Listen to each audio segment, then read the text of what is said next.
जय हिंद दोस्तों। आप सबों का क्रैकोपीडिया के यूट्यूब चैनल पर एक बार पुनः हार्दिक स्वागत है। तो जैसा कि आप लोग इस बात से अवगत होंगे कि हाल ही में एक कैलेंडर बिहार एसएससी का वायरल हो रहा है, जो विद्यार्थियों के बीच काफ़ी ही या दुविधा उत्पन्न कर रहा है कि यह कैलेंडर वास्तव में क्या सच है या सिर्फ अफवाह है। तो सबसे पहले ये बता दें कि वर्तमान में जो बिहार एसएससी के अध्यक्ष हैं आलोक राज सर हैं, जो कि काफ़ी ही ईमानदार और काफ़ी ही ऐसे व्यक्ति हैं जो पारदर्शिता में विश्वास रखते हैं, क्योंकि हमने बिहार एसआई के का जो ट्रेनिंग लिया था, उस ट्रेनिंग के जो डीजी थे आलोक राज सर थे। काफ़ी संगीत में भी रुचि रखते हैं, काफ़ी ही सरल स्वभाव के व्यक्ति हैं। और इन्होंने कुछ दिन पहले अपना एक इंटरव्यू दिया था, तो उसमें बताया था कि हम चुनाव के बाद आफ्टर इलेक्शन जो है क्या करेंगे कि एग्जाम का दौर शुरू कर देंगे, और एग्जाम जो है आफ्टर इलेक्शन क्या होगा, एग्जाम मोड में आ जाएगा और एक कैलेंडर भी जारी करेंगे। तो कहीं ना कहीं से निश्चित रूप से इसमें साइन नहीं है उप सचिव का, ये बात माना जा सकता है, परंतु ये कैलेंडर वास्तव में सत्य की ओर प्रतीत होता है। तो अगर आप इस कैलेंडर को नहीं मानते हैं तो कहीं ऐसा ना हो जाए कि आपके साथ धोखा हो जाए, क्योंकि आगामी बिहार एसएससी इंटर लेवल हो या बिहार एसएससी सीजीएल 4 हो, काफी ही कम्पिटिटिव वाला एग्जाम है। जैसा कि आप लोग इस बात से अवगत होंगे कि डेट पर डेट बढ़ाया जा रहा है और पुनः इंटर लेवल का भी ओपन हो गया है और 26 नवंबर तक डेट है। अभी तक लगभग 17 लाख 18 लाख अभ्यर्थी बिहार एसएससी सीजीएल में भर चुके हैं। तो कंपटीशन बहुत टफ है, मात्र 5 गुना सीट के अनुसार रिजल्ट आता है, तो आसान नहीं होने वाला है।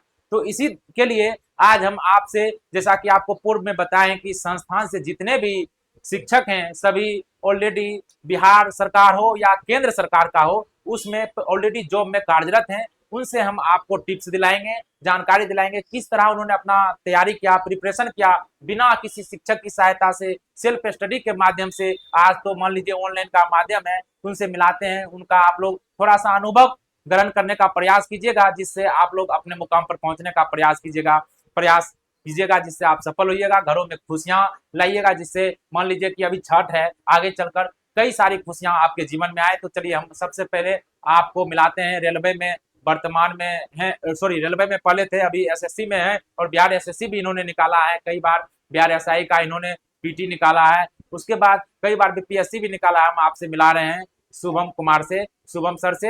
आइए आप उनसे अपना अनुभव लीजिए, जो आपके तैयारी में काफी ही योगदान देगा। आइए सर।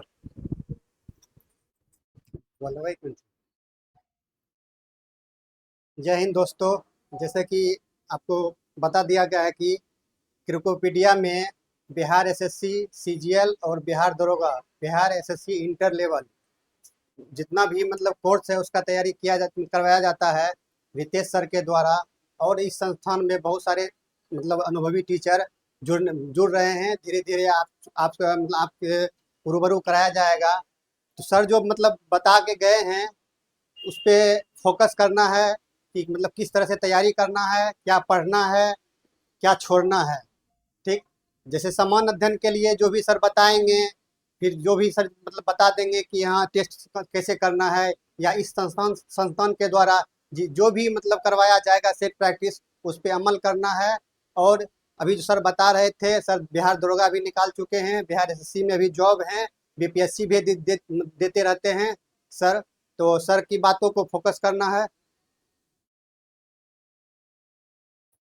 तो आज हम फिर बातचीत करेंगे सर के साथ, और साथ में संतोष सर को भी ला रहे हैं जो वर्तमान में रेलवे में है। तो हम तीनों व्यक्ति बात करेंगे कि कैसे तैयारी किया जाए, सर कौन सा बुक पढ़ा जाए जिससे तैयारी करने के बाद सफलता हासिल किया जा सके। और साथ में हम कृष्ण मोहन सर को भी बुला रहे हैं। तो आइए सर, चारों व्यक्ति साथ में थोड़ा अपना अनुभव शेयर करने का प्रयास करते हैं। तो चारों हमारी टीम, जो कि चारों ऑलरेडी बता चुके हैं और टीम से मिलाएंगे, सभी व्यक्ति हम लोग सिलेक्टेड हैं।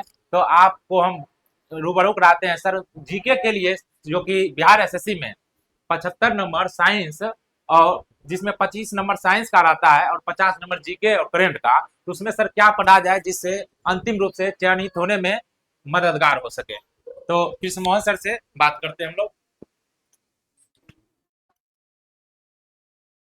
अपना थोड़ा बुक सर बता दीजिए, फॉलो करें। नमस्कार दोस्तों, क्रैकोपीडिया में आपका स्वागत है। दोस्तों, साइंस के लिए साइंस का पोर्शन 25 नंबर का उसमें है, इंटर लेवल में और बीएसएससी सीजीएल में भी, दोनों में 25-25 नंबर का साइंस का वेटेज है। तो जहाँ तक बुक का बात किया जाए तो बुक में एनसीईआरटी 9th और 10th का, ये दोनों बुक बहुत ही महत्वपूर्ण बुक है। इसमें वो सारा चीज़ दिया हुआ है जो कि एग्ज़ाम पॉइंट ऑफ व्यू से पूछा जाता है, और मैं उस बुक का खुद अध्ययन किया हूँ और मुझे उसका एग्जाम्पल सहित जो जो एग्जाम्पल उसमें दिया रहता है, जैसे केमिस्ट्री में कोई एग्जाम्पल दे रहा है, कोई फिजिक्स में एग्जाम्पल है, तो वो एग्जाम्पल एज अ क्वेश्चन मिलता है, किसी भी सेट में मिल जाता है। और आप लोग भी इस चीज़ का अनुभव ले सकते हैं। कोई सेट में अगर वैसा क्वेश्चन मिले, आप एनसीईआरटी खोलिए, एनसीईआरटी में देखिए, मिलने का प्रबल चांस होता है। तो साइंस के लिए जो है 25 नंबर का है। 25 नंबर में 9 और 10 ये दोनों बुक जो है साइंस के लिए प्रबल रहेगा। और इसमें जो जितने भी सवाल हैं, जितने भी कॉन्सेप्ट हैं, उसको एक बार आप पढ़ लीजिएगा। तो कोई भी बुक आप पढ़ते हैं या कोई कहीं भी यूट्यूब से आप तैयारी करते हैं तो आपको उसमें बहुत ही मदद मिलेगा, अंदर से कॉन्फिडेंस बिल्डअप हो जाएगा। आप सेट लगाइएगा, आपको क्वेश्चन मिलेगा उसमें से। एग्जाम्पल जो भी इसमें एनसीईआरटी बुक्स में रहता है वो एज अ क्वेश्चन आपको मिलेगा उसमें। तो आप एक बार एनसीईआरटी को जरूर पढ़िए, आपका कॉन्फिडेंस बिल्ड हो जाएगा 100%। तो देखिए, जैसा कि सर बताए हैं, हाल ही में अगर आपने 71th बीपीएससी का प्रीलिम्स का पेपर देखा होगा या दिए होंगे तो उसमें देखे होंगे कि सेम टू सेम सर उदाहरण में जो नोमेरिकल रहता है वही नोमेरिकल डाल दिया गया था। तो आप लोग इस बात से भी इस बात को अति कर सकते हैं, प्रूफ कर सकते हैं कि वास्तव में जो सर करें वो बात सही है कि नहीं। तो वही चीज बताया जा रहा है। देखिए, सिलेक्टेड का एक अलग बात हो जाता है, अगर जो चीज बता रहे हैं उस पर फोकस कीजिएगा तो निश्चित रूप से सफलता हासिल हो जाएगी, क्योंकि उन्होंने वही रास्ते को अपनाया है जिससे वो सफल होने में कामयाब हो सके हैं। तो चलिए हम शुभम सर से आपको बात करवाते हैं कि मैथ में सर, मैथ बार बार आदमी भूल जाता है, उसका क्या पिना जाए, कौन सा इंपॉर्टेंट चैप्टर है जो उसको तैयार कर ले तो बिहार एसएससी जैसे एग्जाम में, जो कि कोई हाई लेवल का पूछा नहीं जाता है एडवांस का, तो अगर क्या लेवल का तैयारी कर लिया जाए, कितना प्रैक्टिस कर लिया जाए, कौन कौन चैप्टर पर इंपॉर्टेंट रूप से देख लिया जाए जो एग्जाम में एक भी प्रश्न नहीं छूटे। तो सर बता दे रहे हैं आपको मैथ के बारे में।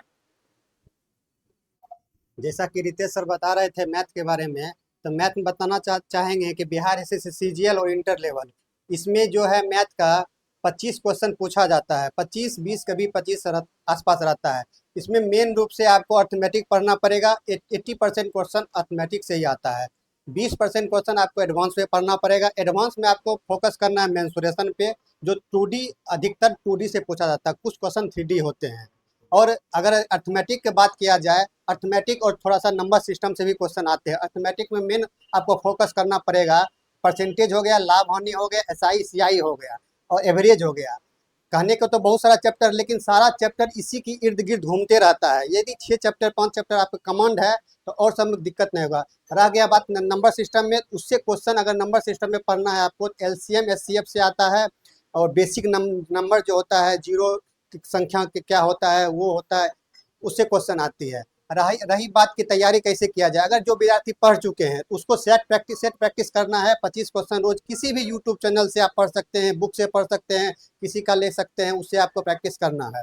अगर किसी को लगता है कि नहीं हमको पहली बार पढ़ना है, तो किसी का आपको छोटा सा मतलब को अगर यूट्यूब पर लग रहा है कि आपको तैयारी हो जाएगा तो कोर्स ले सकते हैं। अगर घर में प्रैक्टिस करना है तो बहुत सारा मार्केट में बुक है। पहले बेसिक बुक कहा जाता है आर एस अग्रवाल, उसके बावजूद भी बहुत सारा बुक है, उस पर फोकस कर सकते हैं। और सेट प्रैक्टिस खास करके मैथ में 25 क्वेश्चन डेली कीजिए, और जो क्वेश्चन नहीं आता है उसको एक मतलब बुक बना के या कॉपी बना के उसमें ऐड करते रहिए, रिवीजन करते रहिए। ये मैथ के लिए रहा है, सफिशियंट है। 25 क्वेश्चन है, अगर इस तरह से तैयारी करते हैं तो 22 से 23 के आसपास आप मार सकते हैं, लगा सकते हैं आप। आइए रितेश सर।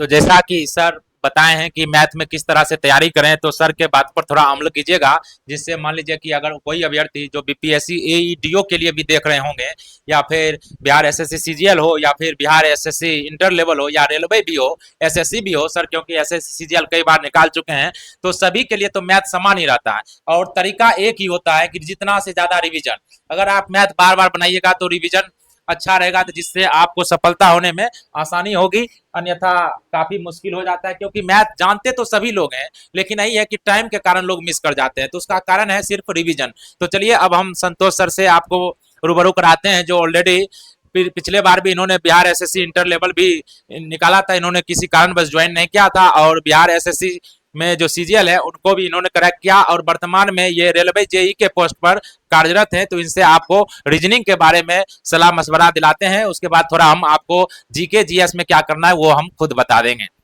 संतोष सर। जय हिंद दोस्तों। सबसे पहले क्रिकेटोपीडिया के चैनल पे आप सभी का स्वागत है। अभी आपके सम्मुख बहुत सारे जो शिक्षक गण हैं, उन्होंने उनके बारे में आपको परिचय हुआ, और सभी जो शिक्षक हैं यहाँ पे सभी अनुभवी हैं, और सभी अभी किसी न किसी फील्ड में कार्यरत हैं। सभी जॉब प्रोफाइल टीचर हैं यहाँ पे, सभी अनुभवी हैं, और कैसे क्या तैयारी करना है, कितना पढ़ना है, क्या पढ़ना है, कैसे मेरा सिलेक्शन होगा, कितना हमको चाहिए, क्या छोड़ना है, क्या पढ़ना है, कैसे पढ़ना है, कितना पढ़ना है, ये सारे चीज़ आपको एकमात्र संस्थान है क्रेकोपीडिया, जहाँ पे आपको पूरे ईमानदारी से बताया जाएगा कि आपका सिलेक्शन कैसे हो। क्योंकि यहाँ पर आप अभी जो आपका इंट्रोडक्शन हुआ है, वो सारे के सारे टीचर्स वो सभी कहीं ना कहीं सिलेक्टेड हैं। आपको बताया गया कि कोई बीएससी सीजीएल में जो हैं वो अभी सचिवालय के पोस्ट पे हैं। मैं खुद आपको बता दूं कि मैं जेई के पोस्ट पे हूँ। पिछले बार मेरा एलडीसी क्वालिफाई मैंने किया, मैं जेई के पोस्ट पर सिलेक्टेड हूँ। पहले मैं टेक्नीशियन था, फिर मैं एलडीसी देने के बाद मैं जेई के पोस्ट पर आया हूँ। मेरे जो पीछे सर हैं वह ऑलरेडी जो हैं सो बिहार में सिलेक्टेड हैं। एक सर आपके जस्ट पीछे इंट्रोडक्शन देके गए हैं। तो सभी जितने भी टीचर्स हैं सभी किसी न किसी रूप में कहीं ना कहीं सिलेक्टेड हैं। तो इसमें किसी तरह का कोई शक नहीं होना चाहिए, और आप ये कॉन्फिडेंस रखिए कि ये संस्थान एकमात्र ऐसा संस्थान होने वाला है जहाँ से आपको 100% नहीं, 200% नहीं, 1000% आपको हम विश्वास दिलाते हैं कि एकमात्र यही इंस्टीट्यूट है जहाँ पे आपको सही गाइडेंस मिलेगा। और आप लिख के ले लीजिए, आपका सक्सेसफुल होना, सफल होना इस संस्थान से 100% तय मानिए। इसमें कहीं कोई शक की बात नहीं है। तो आप सर जैसा बताए कि रीजनिंग के बारे में, रीजनिंग में क्या पढ़ना है, कैसे पढ़ना है, तो हम आपको बता दें कि रीजनिंग में बहुत सारे ऐसे चैप्टर्स हैं जहाँ से क्वेश्चन जो हैं एग्जाम में पूछे जाते हैं। जैसे नंबर सीरीज से क्वेश्चन पूछे जाते हैं, कैलेंडर से क्वेश्चन पूछे जाते हैं, रिलेशन से क्वेश्चन पूछे जाते हैं। ऐसे बहुत सारे टॉपिक्स हैं जहाँ से क्वेश्चन पूछे जाते हैं। तो उसका एक अलग सिलेबस है, और जब आपको पढ़ाया जाएगा तो क्या पढ़ना है, कैसे पढ़ना है, वो सबको आप सारे चीज़, सारे टॉपिक्स आपको बताए जाएंगे। और एग्जाम के दृष्टिकोण से जो इम्पोर्टेंट हैं, क्योंकि मात्र आप 4 to 5 मंथ आपके पास है, 4 to 5 मंथ में आप ये जान लीजिए कि हमको सिलेक्ट होना है, और सिलेक्ट होना नहीं है, आप नहीं भी चाहिएगा फिर भी हम आपको सिलेक्ट करवाएंगे। ये आप गारंटी मान लीजिए मेरा। अगर आपका मन नहीं होगा सिलेक्ट होने का तो भी हम आपको सिलेक्ट करवाएंगे, ये आप विश्वास मानिए। सिर्फ एक बार इस संस्थान पे क्रेकोपीडिया पर फोकस कीजिए। हम जो बता रहे हैं, जितना बताएंगे, जितना पढ़ाया जाएगा, सिर्फ उसी को फोकस करना है, उससे एक्स्ट्रा कुछ भी नहीं पढ़ना है।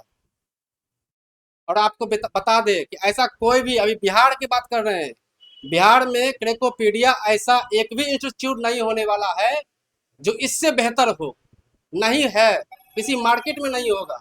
आप दिल्ली चले जाइए, मुखर्जी नगर, जो हम बताएंगे, जो क्रेकोपीडिया बताया जाएगा, यहाँ बताया जाएगा, जो यहाँ पर आपको कंटेंट दिया जाएगा, ठीक है ना, वो A1 का होने वाला है, A1 का। इसलिए आप सिर्फ इतना फोकस कीजिए कि जो हम पढ़ा रहे हैं, जो हम यहाँ पे बताया जाएगा, जो आपको गाइड किया जाएगा, आप केवल उसको फोकस कीजिए। लास्ट में हम यही कहना चाहेंगे, चूंकि आज छठ पर्व का दिन है, तो आप सभी को छठ मुबारक हो। जैसे छठी मैया से ये कृपा है, दुआ है कि आप लोग जीवन में सफल हो जाइए, आपके घर में खुशियां हो, और आप कैलकोपीडिया के माध्यम से आप अपने जीवन में एक उन्नत मुकाम पे पहुंचे, ये हमारी कामना है, शुभकामना है। धन्यवाद। तो आप लोग अभी अवगत हुए हैं संतोष सर से। तो सब विषय को तो हमने आपसे सब विषय के शिक्षक से मिलवाया और सभी शिक्षक ने आपको गाइडेंस किया। अब रही जीके जीएस, तो जैसे कि जीके जीएस में जो है बिहार एसएससी के लिए एक दो बुक ही काफ़ी है, जैसे कि लुसेंट अभी भी प्रासंगिक बना हुआ है। जैसे कि आप यदि पटना में पढ़ते होंगे तो पटना के शिक्षक कहते हैं कि लुसेंट मत पढ़ो, और जो लुसेंट नहीं पढ़ता है वो सक्सेस भी नहीं होता है। ये बात आप देख लीजिएगा, क्योंकि लुसेंट एक गीता है, और जो लुसेंट को वैल्यू नहीं दिया, अभी देख रहे होंगे बीएड कर रहा होगा, कुछ कर रहा होगा, तो लुसेंट काफ़ी ही महत्वपूर्ण है, खासकर वनडे एग्जाम के लिए। धीरे धीरे देख रहे हैं, लुसेंट एक समय 250 पेज का था क्या सर, अभी वर्तमान में 450 पेज हो गया। लुसेंट अभी भी प्रासंगिक है और धीरे धीरे अपने स्तर को बढ़ाते चला जा रहा है। तो लुसेंट फॉलो कीजिए, और एक्स्ट्रा में यदि आप एक बुक चाहते हैं तो दृष्टि का फॉलो कर लीजिए। 2 बुक जो है आपको सफल होने में से कोई नहीं रोक सकेगा। और ज़्यादा से ज़्यादा करेंट में मान लीजिए कि मार्केट में एसपीडी है और एडुटेरिया जो कि चर्चित है। अगर आप इस दोनों को नहीं देखना चाहते हैं और बेस्ट से बेस्ट करेंट पढ़ना चाहते हैं तो प्रतियोगिता दर्पण मात्र एक जो है क्या सर, एक मैगजीन फॉलो कीजिए, उसी से आपको सफलता मिल जाएगी, क्योंकि उसमें जो है कॉन्सेप्ट भी रहता है और फैक्ट भी। और रही जीके जीएस, तो जैसे देखिए कि बहुत सारे चीज को नहीं पढ़ना होता है। लोग यहाँ क्या होता है कि उन चीजों को भी पढ़ने लगते हैं जिसकी आवश्यकता नहीं है। ऐसे ही हमारा दिमाग कई चीजों में व्यस्त रहता है, तो आवश्यकता है कि उन चीजों को ही हम ग्रहण करें, उन चीजों पर ही जोर दें जो हमारे एग्जाम में पूछे जाते हैं। जैसे कि मान लीजिए कि लुसेंट में अभी कला संस्कृति दे दिया है सर, तो कला संस्कृति से क्वेश्चन नहीं पूछे जाते हैं। तो आपको कला संस्कृति नहीं पढ़ना है विशेष रूप से, एक बार केवल रीडिंग कर लेना है, ताकि अगर मान लीजिए भोले भट्ट के कभी क्वेश्चन आ जाए तो टिक लग जाए। जैसे कंप्यूटर सर सिलेबस में नहीं है लेकिन बुक में है, तो उसको इन्हें के कंप्यूटर याद कर देना, थोड़ा सा बेसिक चीज देख लेना है। जैसे सीपीयू का फुल फॉर्म क्या होता है, कंप्यूटर का मस्तिष्क किसको कहते हैं, खोज कौन क्या नामकरण, ये सब पूछता कभी नहीं है। जैसे आप प्रीवियस ईयर का क्वेश्चन देखिएगा तो कभी पूछा नहीं है, लेकिन आप थोड़ा सा इसको एक्स्ट्रा में अगर आप पूरी सिलेबस को कंप्लीट कर लेते हैं तो ऊपर से ये देख सकते हैं। तो याद रखिएगा, उन्हीं चीजों को पढ़िए जो प्रीवियस एग्जाम में जिन टॉपिक से प्रश्न आए हैं, क्योंकि आगे भी उसी से प्रश्न आएंगे। क्योंकि जब भी परीक्षा एग्जामिनर जो क्वेश्चन बनाता है तो देखता है कि विगत एग्जाम में किस तरह के प्रश्न पूछे गए। जैसे कि आप मान लीजिए बीपीएससी का कोई सिलेबस ही नहीं है, देखिएगा सिर्फ कला संस्कृति इतिहास और कला संस्कृति लिख दिया। अब इतिहास और कला संस्कृति में बहुत कुछ आता है, जैसे आधुनिक इतिहास, उसके बाद प्राचीन इतिहास, मध्यकालीन इतिहास, विश्व इतिहास, यूपीएससी में चारों सेगमेंट से पूछा जाता है। और कला संस्कृति बहुत विशाल है, लेकिन बीपीएससी जब भी क्वेश्चन बनाता है तो कला संस्कृति में या तो मौर्य काल से बनाएगा, नहीं तो पाल काल से बनाएगा, नहीं तो पटना कलम से बनाएगा, इसी में से बनाता है। मतलब क्या कि पुराने एग्जाम को के प्रश्न को देखते हुए बनाता है। तो इसी को फॉलो करके आप दिमाग में बैठाइए कि जो प्रीवियस एग्जाम में पूछे जा रहे हैं उन्हीं टॉपिक से आगे भी एग्जाम में क्वेश्चन रहेगा। बस जरूरत है उसे ठीक से याद करने की, ठीक से पढ़ने की, कंफ्यूजन दूर करने की।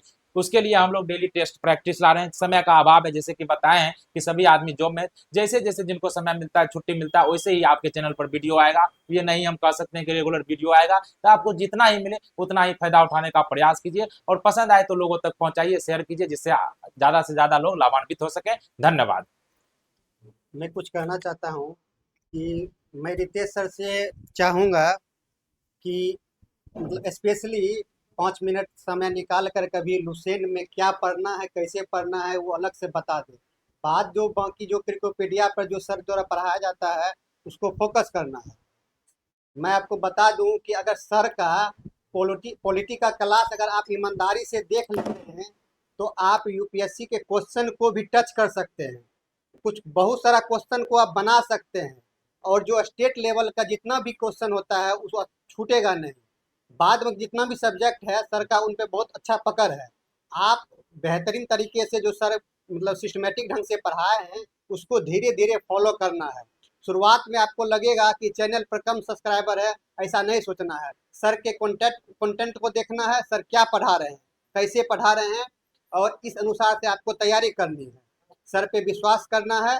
सर के पास समय बहुत कम है, उसके अनुसार पढ़ाएंगे, उस पर आपको फोकस करना है।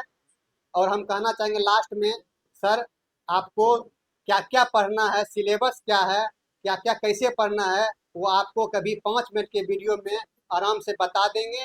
हम आपको बुला रहे हैं सर रितेश सर। धन्यवाद सुमन सर।